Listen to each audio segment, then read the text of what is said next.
The thing we try to like seed as the idea is, oh, a thing happened, and it's just so easy to be like, that thing was a bad thing, and now you want to kill somebody for vengeance. Yes. Yeah, nobody's ever like, oh, the knight took to the sea and took the oath of the open sea. Welcome to Monsters Multiclass, your Dungeons & Dragons fix. I'm Ellie. I'm Jared Bornall. And I'm Will Meldon. And on this episode, we are taking a look at Paladin Rogue. Again, the next one in our Redux series. So let's dive into it. Yes, Paladin Rogue Multiclass, or as I will always remember it, the embers on the wind of the ever-shifting dunes. Ellie's Tabaxi character that not only proved this multiclass is amazing mechanically, but was so darn strong that when she wanted to switch up the character, I basically fell over myself to make sure that it happened. Paladins are like fighters with really strong ideals so strong that they get magic from them. Sometimes they can be religious or at least religion adjacent, but it's not required. And my general preference is to keep them less religion focused because that's what clerics are for. And then rogues are street fighters with a wide array of skills. They aren't formally trained normally, but in this case, it's only made them better that they were trained on the streets somehow. Originally, it was expected that rogues were street or urchins or thieves of some sort, but I think that's kind of expanded drastically in recent releases. Rogues can really be boiled down into two things. They're experts in their chosen skills, and they know how to make their strikes count. To multiclass into these two, we need 13 strength, 13 dex, and 13 charisma. So, not the perfect stat alignment, but to start, let's get first thoughts from Ellie. Ellie, why did you torment me with this multiclass for nearly a year, and why do you hate fun so much? Yeah, so this is definitely a good one to talk about because I did play this for, I think it was closer to 2 years after we recorded our original episode back in 2018. And we walked away from the episode liking it, but man, I think we missed how much damage these things could put out when built correctly. And I'm putting quotes there because obviously build your character however you want and just have fun with it, but built optimally. Optimally. There we go. So, yeah, the stat arrays kind of suck, but I ended up not missing it. I know I did 13 in strength, I think 14 charisma, and then dex was the highest. It got up to 18. I don't think I ever got it to 20, but that's fine. Like, I just never felt like I was missing it that much. The plus ones or whatever here and there. Like, didn't matter too much. But then the hits, he hit like a truck. He hit sneak attack. I was an arcane trickster on the rogue side. Just kept intelligence at 8 and make sure I didn't pick anything that mattered for it. And so I had find familiar, so I was able to give myself sneak attack all the time and really, really take advantage of that. I very rarely use spell slots for anything other than smiting, other than out of combat stuff. And to bring back your familiar that I decimated at every opportunity. Right, yeah, once you got tired of the familiar, yeah. And yeah, it was a blast, and this is a really strong multi-class, and I think it only got stronger. And originally, we struggled with the role-playing of this one, but I don't think that's really an issue anymore. But sorry, these are supposed to be first thoughts. I'm kind of rambling. That's all right. I set you up to ramble. Yeah. Will, so it has been almost 4 years since we originally recorded this first episode. How do you feel now about the Rogue Paladin multiclass? The two worst classes in D&D combining into an even worse multiclass. A true abomination. Stripped of flavor. Bereft of any kind of interesting backstory. Just a pure excuse to break the rules and make your DM cry. Which I do kind of find is funny. I'll admit. Stop it. It's so dramatic. Coming from me, like, who just had like this entire thing prepared to call out Ellie. Like, that was dramatic, Will. Yes. And my character's existence in the world made perfect sense. He had a fleshed out backstory, a personality, an arc, everything. It was not. That's why I've got like booming blade and sneak attack. Oh yeah, I forgot I had Booming Blade because Yeah, Arcane no, Tricksters get some I cantrips. will say this about Embers. Embers was not broken because Embers was a rogue paladin. Embers was broken in addition to being broken for being a rogue paladin. There was a level of combination with Tabaxi nonsense, the arcane trickster, the familiar. It all was just this whirling vortex of this should have like not made it through playtesting. Yeah, his maneuverability was just absolutely insane. So he's a Tabaxi, 30 foot speed, but they get the feline agility where they get double their movement. It's not they could take their movement again; it's their movement speed doubles, which is important here. And all they have to do to use that again is spend a turn not moving, and then it just comes back. So 60 feet of movement really easily, and then being a rogue, easy access to dashing as a bonus action, and not much else to do with my bonus action. So that's 120 feet of moving because dash allows you to take your movement again, and feline agility doubles it. So with just a single bonus action and a feline agility, which comes back from just not moving for a turn, 120 foot movement speed. So a paladin who had a shield, I'm pretty sure he had 19 AC. Had medium armor and a shield. Yep. Yeah, so 19 AC is hitting with sneak attacks, being able to smite, having the maneuverability of a rogue, being able to quite easily move 120 feet in a turn, and more if needed by being able to dash again as a regular action. And then, God forbid, later on when he started getting hasted, it was crazy. Yeah, it turns out one of the limiting factors of paladins is their lack of maneuverability and speed and no ranged attacks. And when you get rid of that by multiclassing with a rogue and then adding Tabaxi, because why the hell not? It gets fun. A lot of lore was added for Embers, and that's the only reason why I did not kill him. Yeah, because we created the whole section of your world together.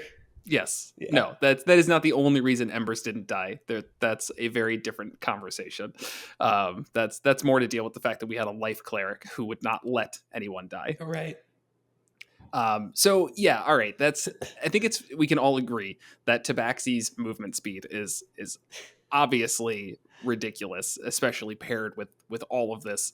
And Ellie's specific build for this was challenging as a DM. And I overplay how much it frustrated me. Honestly, most of the time it was fun. I look back on it fondly because there was that kind of figuring out how to deal with it, like making movement not matter, difficult terrain, killing your familiar, things like that. Because that was not hard. It had like 10 AC and 1 HP. So it was like more absorbing an attack than anything.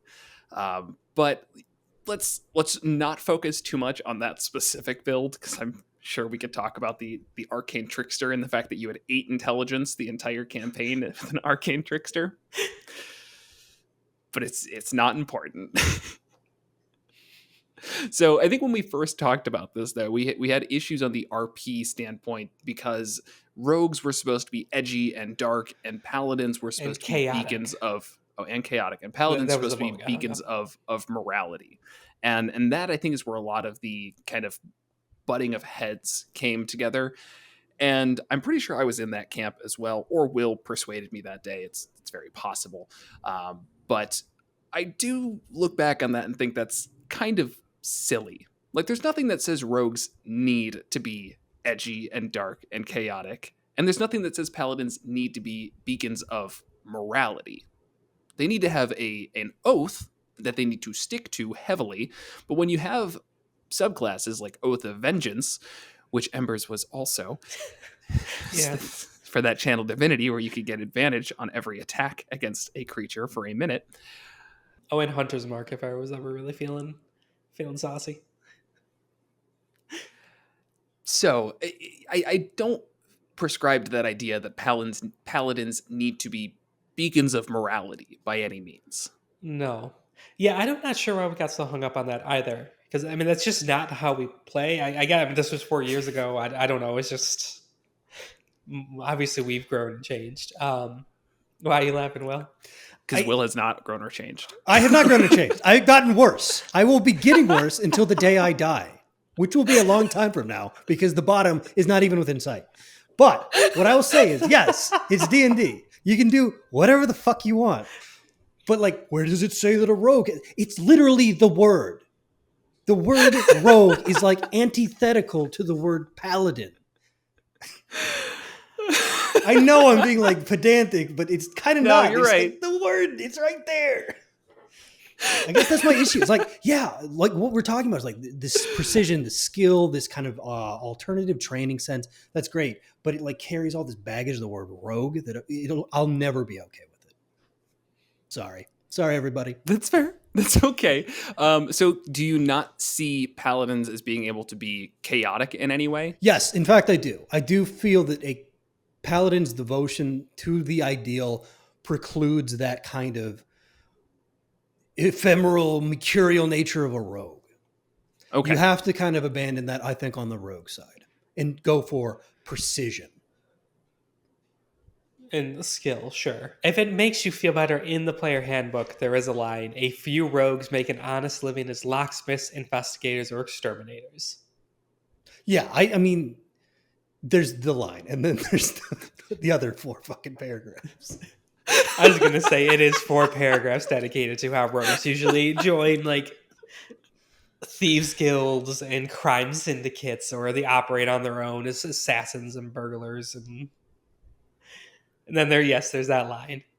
And like, let's just look at some more words. It's just like, let's go ahead and go down the list of wonderful subclasses. Oh, tricksters, assassins, thieves, swashbucklers, which are pirates.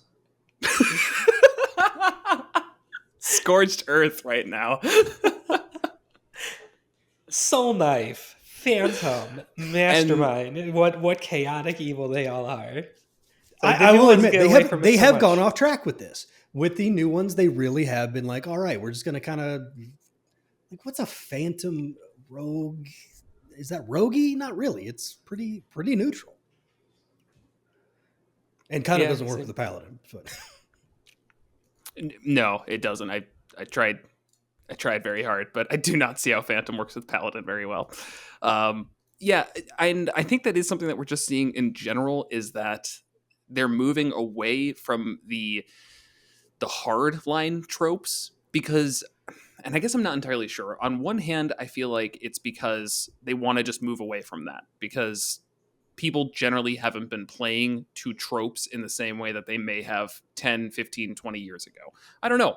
I was in elementary school 20 years ago, so who knows what was going on in D&D. But it does seem like since at least 5th edition's come out and has kind of grown, they have moved away. It could be because they've already been taken care of. If you want to play a rogue who fits that archetype, who fits that stereotypical, this is what a rogue is. I was raised on the streets. I joined a thieves guild. I murdered my way to the top, and now I'm here. You've got options. It's all there. And no one is telling you to mix that with paladin. Unless you go Vengeance Paladin, in which case, go for it. Yeah. I was going to say, so how we handled it with my character, Embers, is he was a rogue. And like, we came in at like level 5, I think. And so I came in already multi-classed. 4. 3, actually. I missed the beginning of the campaign, though. I know I came in already multi-classed, yeah.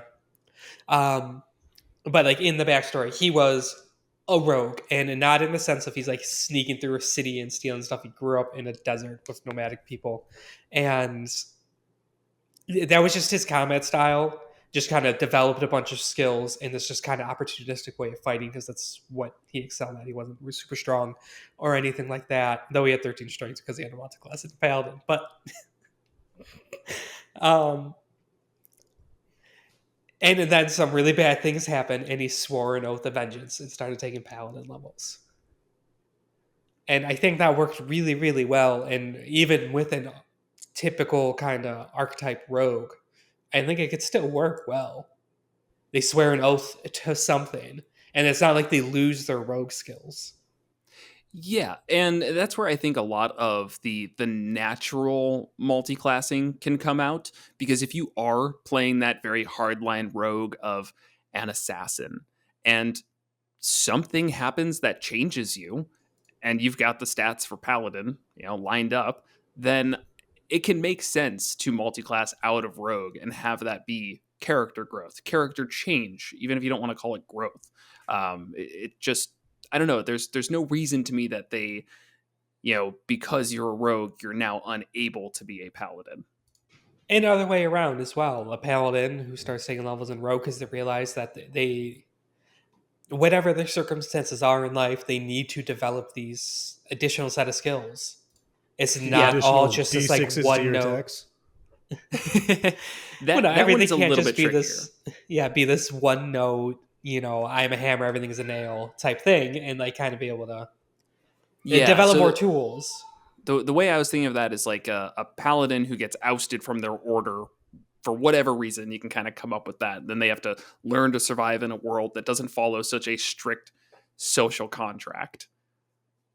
Because that's what it is as a paladin. If you've spent your time around other paladins, a good example I can think of is like the Brotherhood of Steel in the Fallout series, a group who's just so devoted to this one idea of we have to preserve technology. And then you have certain people who leave the Brotherhood of Steel, like Veronica in Fallout New Vegas, who realize that, oh, there's other things that I need to do with my life, and maybe the Brotherhood of Steel is not the correct direction. Yeah, so this idea though that like somebody can be a part of what makes a paladin, and then have to adapt to a new scenario there's a trope in there. I mean, I'm not a TV tropes wiki expert or anything, but I have to imagine that fish out of water scenario has been played out plenty of times. Sure, or even if it's not a trope, it still just sounds interesting in a way to handle it. One thing I will say about this multi-class is it's kind of one note. I definitely started feeling that with my character Embers that we keep talking about, and I would think most builds of this would be where you kind of just do the same thing. It's like, so since you're a rogue, you do have more out of combat skills and all that, and like being arcane trickster gives you access to some spells that can be out of combat. But in terms of how fights go, you hit things and you hit things hard. And in my case, I was able to run really fast too. And it's like for a while, that's really fun. Being able to run up and smack something with my rapier that we re-flavored into a scimitar because I was tired of rapiers, but it was my 1d8 scimitar basically. Hit it, do an extra 2d6 sneak attack damage, be able to smite for 3d8, and do that twice. Obviously, I don't get to sneak attack twice, but you could, smite as many times as you want, potentially crit, and just pump out these crazy numbers and burns things down in position wherever you need on the battlefield to be able to do this. But then, it's 2 years later, and I'm still doing the exact same thing, and I got really, really bored of the character. So we kind of had a big story moment where his sort of like vengeance was fulfilled, or it was actually cheesier than that. He realized he doesn't need vengeance, but I'm making fun of myself. Yeah, but like it was a good story beat. But and so the oath went away, and then we replaced it with something else, and it was the same character with rebuilt, but to make it more interesting for me to play. But this is definitely one where for like that long of a campaign, like, and I was pretty bored with him well before that point too. I was trying to like stick it out, and so I know some people really do struggle with that, where like playing a character where it feels really one note, where in combat you just do the same thing and fill the same role every single combat again and again and again, and all you do is get better at doing that, getting bored of it. So this is one where that is the case. Yeah, and I think paladins have this built-in portion where as they level, they naturally get out of that because they start to get their auras, they start to get spells that are actually worth casting. But when you're multi-classing, you're delaying that for a while. So as you got more levels in rogue, which rogues really are one note forever. Sorry, I know some people like that, but Yeah. they sneak attack. That's about it in combat. And you just had to keep kind of holding back the paladin aspects to bring the rogue parts in line. And long story short, I don't think you were going to get to those levels in paladin soon enough for it to feel like you were doing anything new in combat. Yeah. I when I ended up switching kind of rebuilding the character, it was 5 paladin, 4 rogue.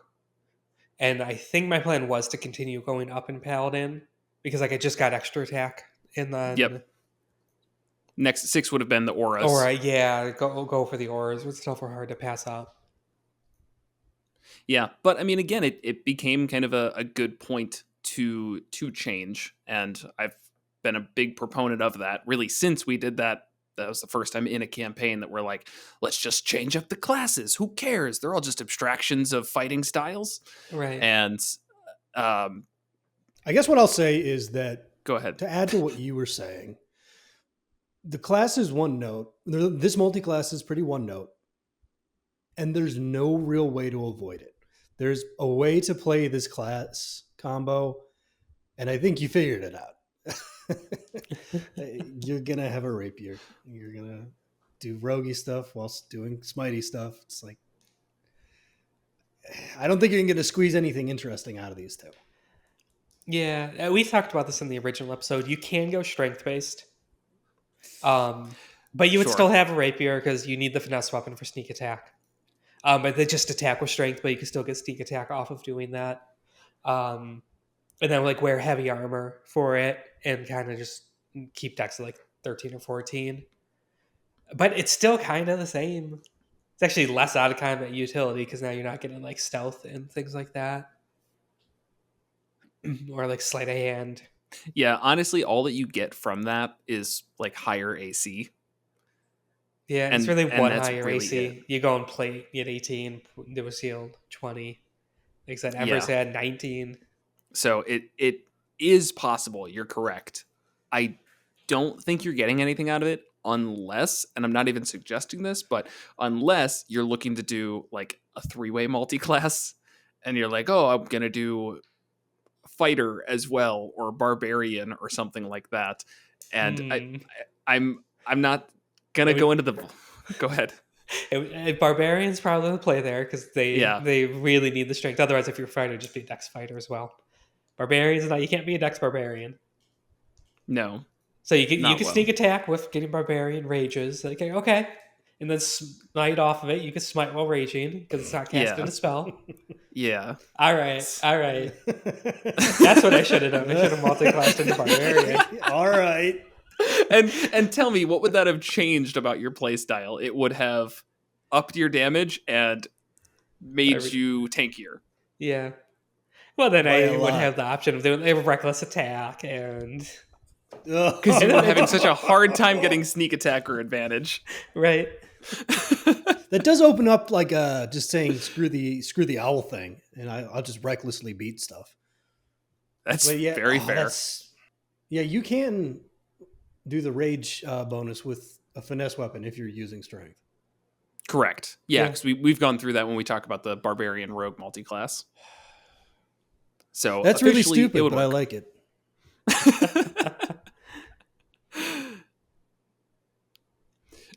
Yeah, I mean, one of the things to even just kind of, I don't know, talk more about miscellaneous mechanical things to keep in mind. If you want heavy armor, you will have to go paladin first.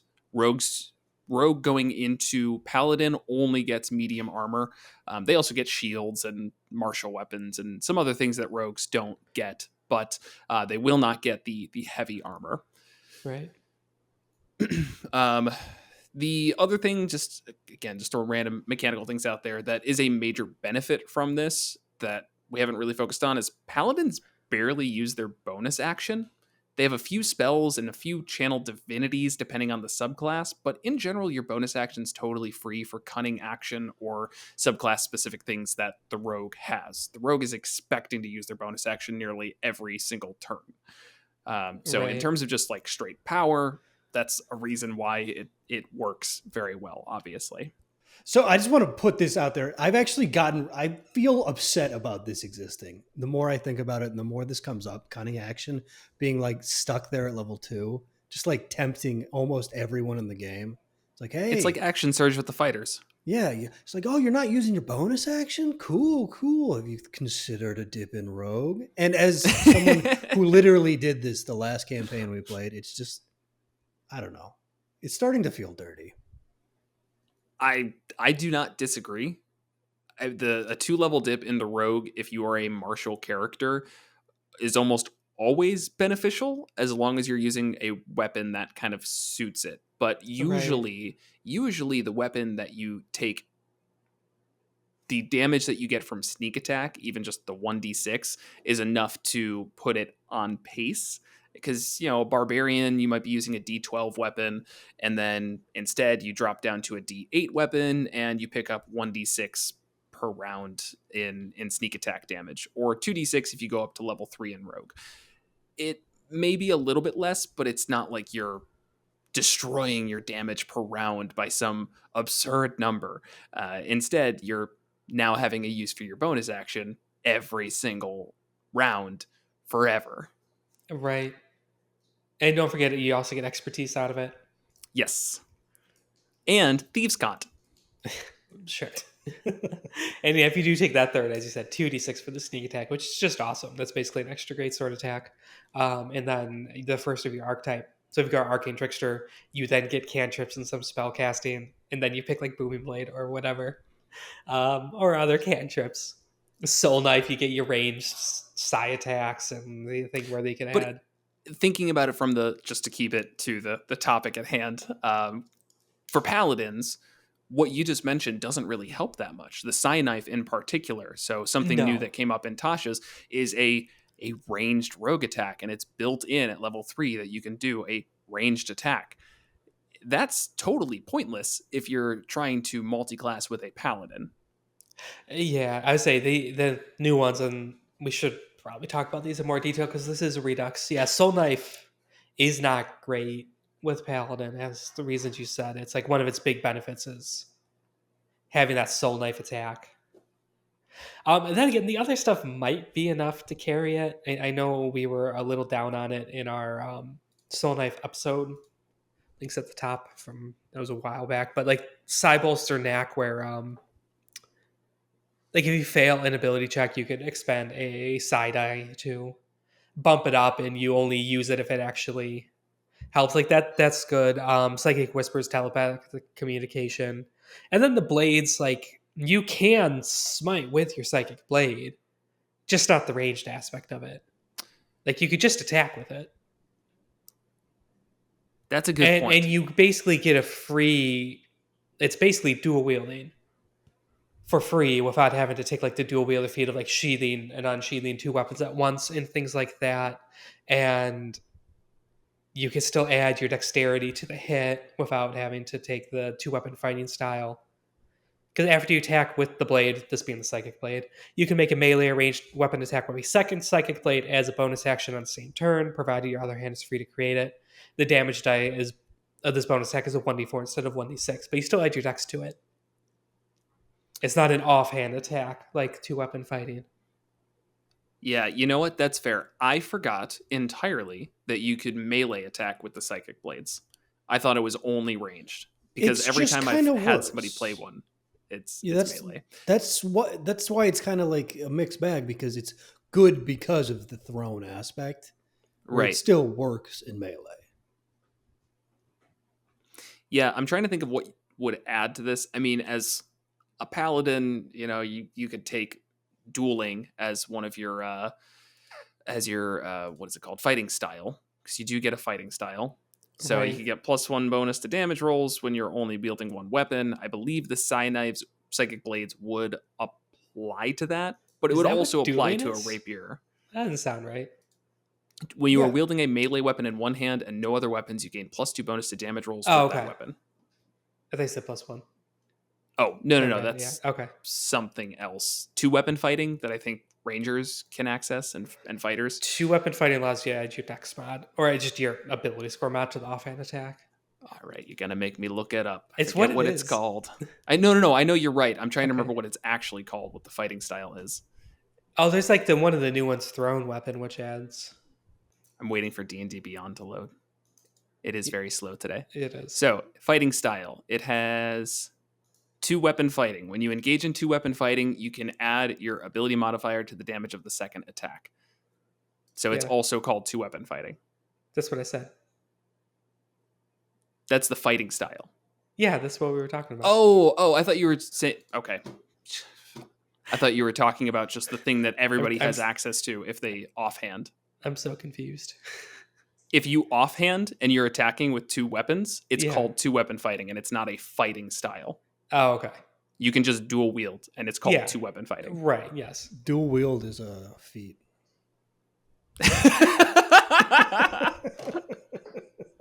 Clear as mud. Clear as mud.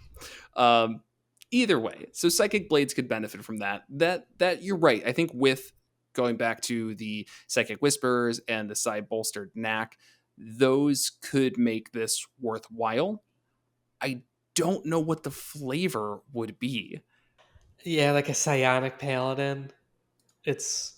Again, just like all the other stuff, there's no reason they couldn't be a soul knife where they have innate psionic powers and use that to their benefit, and then end up taking some sort of oath and be gaining Right. paladin powers. Yeah, that might mean- be one that just comes up more naturally. If listeners, if you have a combination that is exciting you, then let us know in the comments. But reading Sure. through them, I'm not getting anything that's like, oh yeah, that's perfect. Besides Oath of Vengeance, which Yeah, just Oath of because Vengeance just kind of goes with everything. with everything rogue at least, like I wouldn't And also for combine the- Oath of like- Vengeance and Cleric. The thing we try to like seed as the idea is, oh, a thing happened, and it's just so easy to be like, that thing was a bad thing, and now you want to kill somebody. For vengeance, yes. Yeah, nobody's ever like, oh, the knight took to the sea and took the oath of the open sea. Not an official subclass, so no, of I course see the they red don't. text.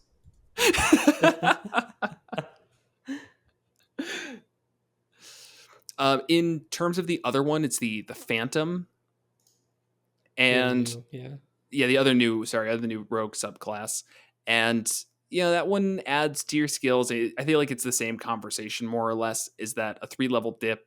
It gives you rogue things. It has this kind of undead flavor to it, or speaking with the dead. The one that did kind of line up thematically could be Oath of the Watchers, which is a new one from Tasha's.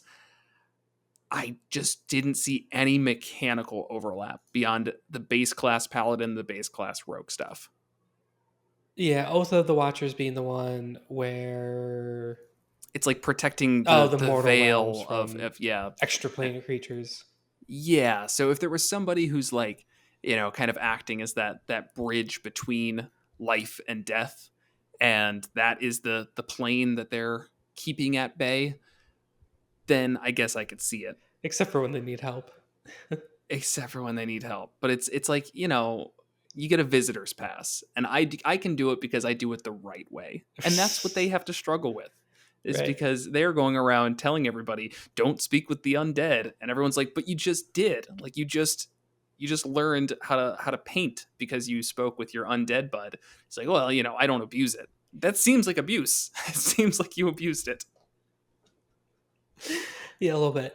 Yeah, in terms of mechanically, like they get the Watcher's Will for a channel divinity. As an action, you can choose a number of creatures within 30 feet, up to your charisma modifier. For 1 minute, they have advantage on intelligence, wisdom, and charisma saving throws, which isn't great. That's helpful really when it's situational. helpful. Yeah. And then And after especially in a extraplanar- multi-class, we're now charisma capped, so you have to be careful. Right. Oh, good point. Yeah, and Abjure the Extraplanar is basically turn undead, except for it's for aberrations, celestials, elementals, fae, or fiends. And then they have to run away and things like that after failing a wisdom saving throw. So again, another charisma. Okay, I Based got it. So the reason why Oath of Watchers and the Phantom work well together is because really the Oath of the Watchers is trying to keep back these extraplanar things, but they need to like buddy cop movie with the undead. So like they're teaming up with them, and they all are trying to keep back some force that's trying to destroy not just the material plane, but also the ethereal plane where undead are. I don't know where ghosts live. I think it's the ethereal plane, right? Because they can like bamf in and out of that. I don't remember. That's Is that's that all the I've got. ethereal I plane? think Or? that's right. Yeah. There's just another That's- one called the Ghost Plane. The one next door. The scary plane. Yeah, so that is the extent of what I can do. Is they get their power by, I don't know, they interacted with something and it's like, boom, here you go, your phantom. Where does the rogue part come from? Well, let me tell you, I've got nothing. I don't know. It already feels like a stretch, but Yeah. there might be something there. Oath of Glory Paladin is another one kind of contending with Vengeance in terms of just sort of fitting with literally anything. Because it's just about saying you and your companions are destined for greatness, and I'm about going out and not retrieving, Just words. accomplishing tests. Yeah, just like getting glory Okay, yeah. for myself and like increasing my fame and things like that. And I mean, you can kind of have any character get into that. And I could see like the kind of charismatic, fast talking rogue kind of get a little too full of themselves and go down that road. I could see it, especially after sleeping in a graveyard and then waking up with phantom powers.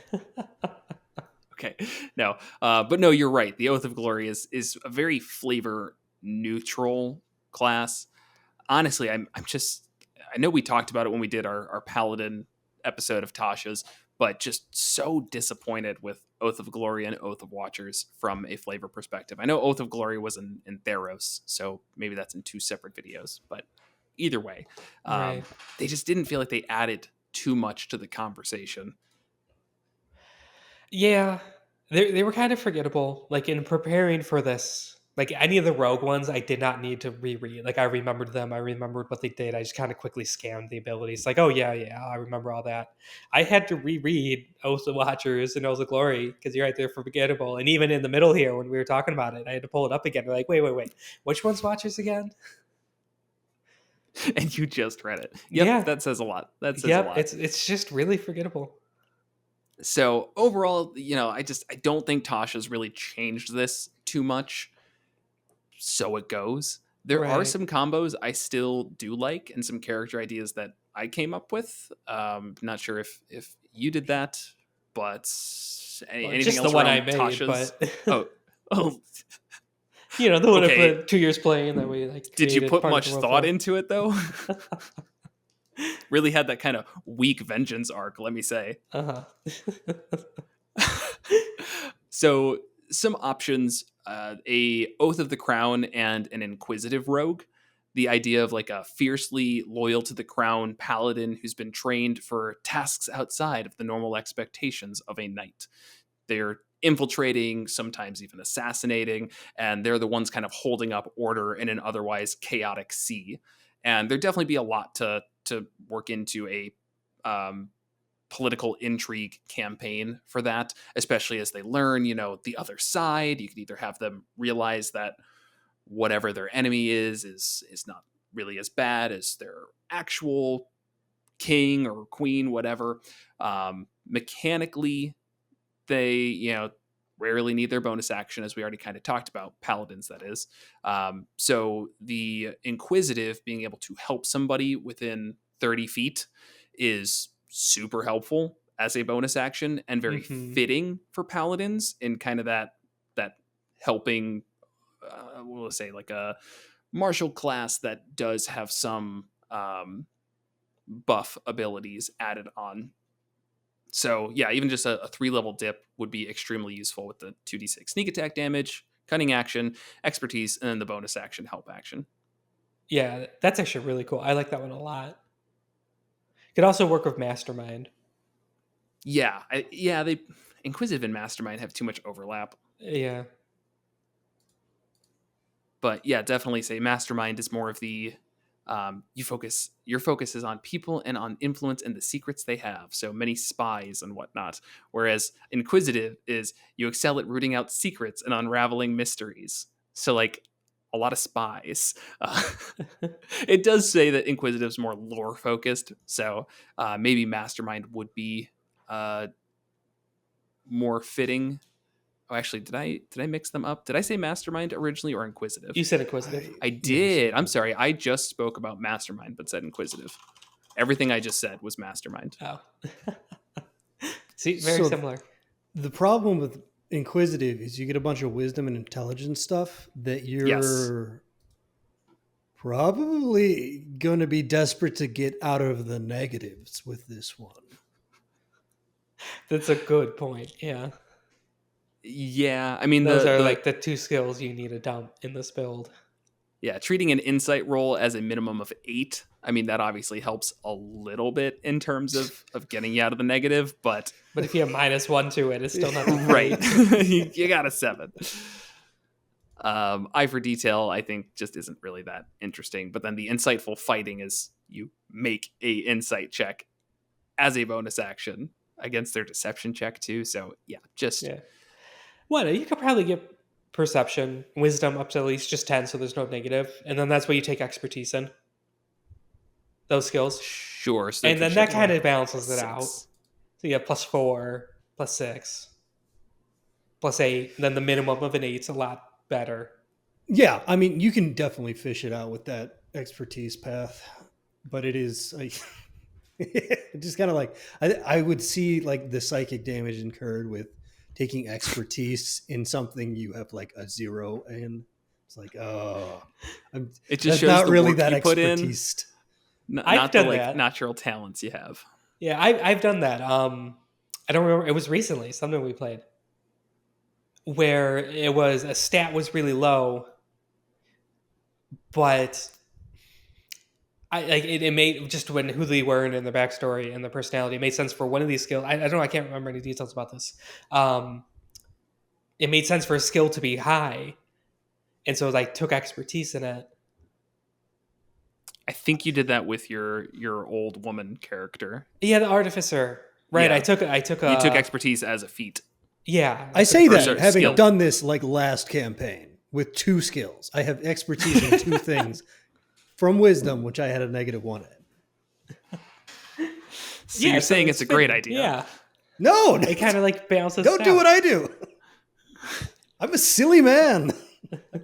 I do strange things. It's the opposite of min-maxing.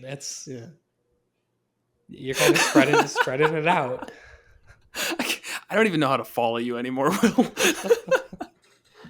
You're like, nobody should do a paladin rogue. I'd never do that. It's horrible. And then you go, don't listen to me. I'm a goofball. I'm an honest fella. Are you?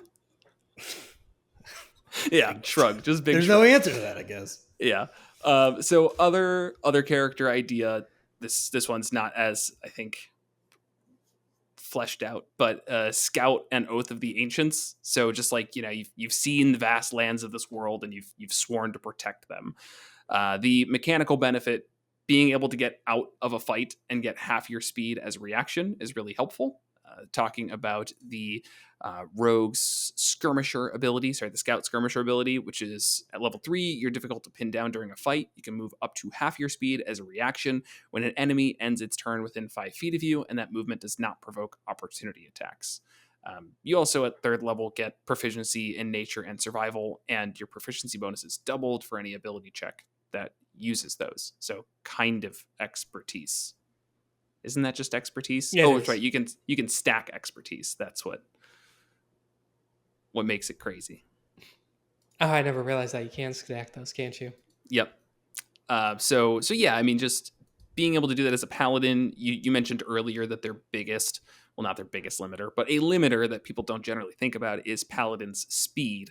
So being able to get an additional bit of, half your speed every single round, moving to positions you want to be in, not being in the way of direct melee attacks potentially, just could be an interesting mechanical benefit. Yeah, for sure. You said that's Scout and Oath of Ancients? Yes. Yeah, and then RP, that's fitting. Oath of Ancients are about kind of protection of nature and like the ancient magics of the world and things like that. And Scouts can have that very much. Like I live in nature. I excel at that. And they're kind of the ranger rogues.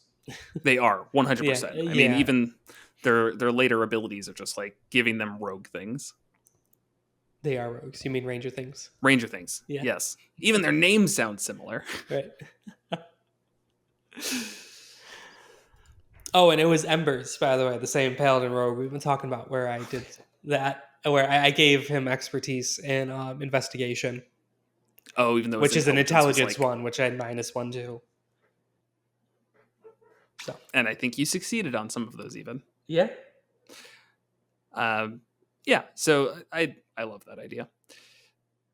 I think the only other one I had was just Oath of Redemption, and then either Assassin or Thief. We've already really talked about this in flavor, and it's just that turning away from the life of treachery. okay, That's really it. So the Oath of Redemption being that you've gone down a bad path yourself, and then you saw the light at some point, and maybe this comes up more naturally in your gameplay, or maybe it happens exactly at level 3 in Rogue, and you decide to change. Which I know Will always loves. That it's like, why do these characters always seem to have these character defining moments right at the perfect level? How weird. But still, I wouldn't go further than 3 levels, because really any further in Rogue, like the level 9 stuff just is not worthwhile, and you don't want to hold back Paladin for too long. right. You know what's really good? Swashbuckler. Yeah, does that work with Paladin? Yeah. It has a goofy charisma influenced initiative bonus. That's which true. is always like, what the Mhm. hell's that doing in my rogue class? And it's also the one where if you are soloing an enemy, you get your sneak attacks. Right. Right. Yeah, that's actually probably a fantastic overlap. And on top of that, you could take that Oath of the Open Sea and be a pirate. It literally has swashbuckling sailors in the flavor text. I don't know anything about Oath of the Open Sea, so I won't talk about it. Again, it's not official material, but I think I did say when it's come up in the past, I'm really glad that there is a paladin subclass that feels different, because Oath of Glory didn't do it. Right. So yeah, there you go. Play a pirate. Not that swashbucklers have to be pirates. Just that if you want to play a pirate, swashbuckler is there. Okay? For anybody who cares about that. You know, we're still gonna get a comment. I don't care. I'm the sole person in this channel motivating engagement by saying shit that just like isn't true. and you listening right now, you can stop that. Like, that's on you. You can ignore everything Will says and give comments that are positive. But he sees the comments. He sees that his nonsense is driving that engagement, and he just keeps doing it. So if you want him to stop, maybe do like a swipe or no swiping. You know, give like a positive comment that everybody can just rally around and say, yeah, that is a good idea. And also, we ignore Will here. Like, What subscribe, is swipe or no? fight against my tyranny. Dora the Explorer? No? Yeah, what does swipe or no swiping from Dora the Explorer have to do with giving a positive comment? You do the opposite. You tell Will, like, Will, no negativity. Will, no negativity. And then he just goes, oh, and runs off. Oh, okay. I'll be back So- next episode having learned nothing. Right. And again, saying swashbucklers are pirates. Ooh, swashbucklers would be pilots too. Pilots of boats. Air pirates.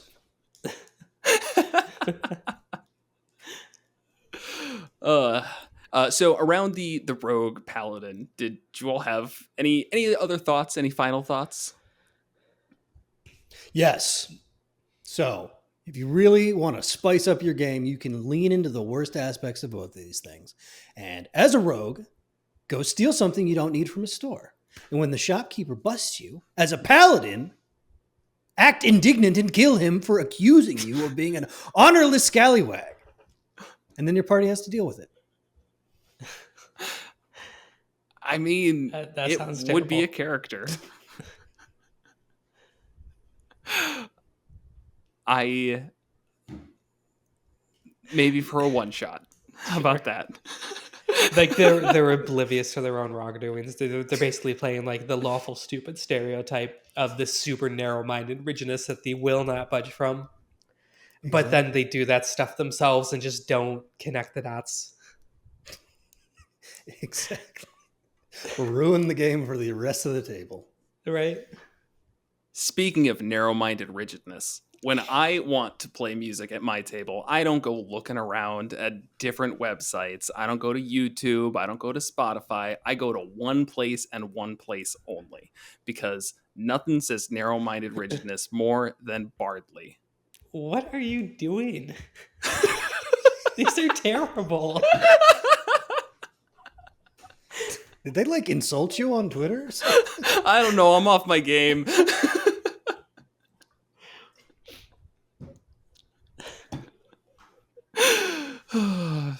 You can save 50% off a 3-month subscription using the code MNM50 though.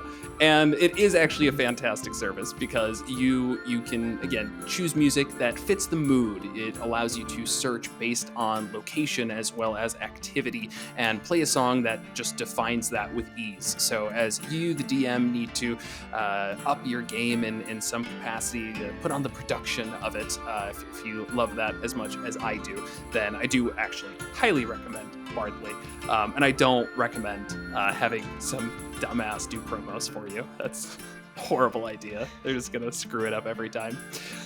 One of the major benefits, though, is your ability to do it online. You can just send your players a link, and as you change the music, they hear it through their desktop, their speakers. No Discord app needed. Oh my gosh, I'm so tired of Discord apps. They all suck. This instead just works. So give it a shot.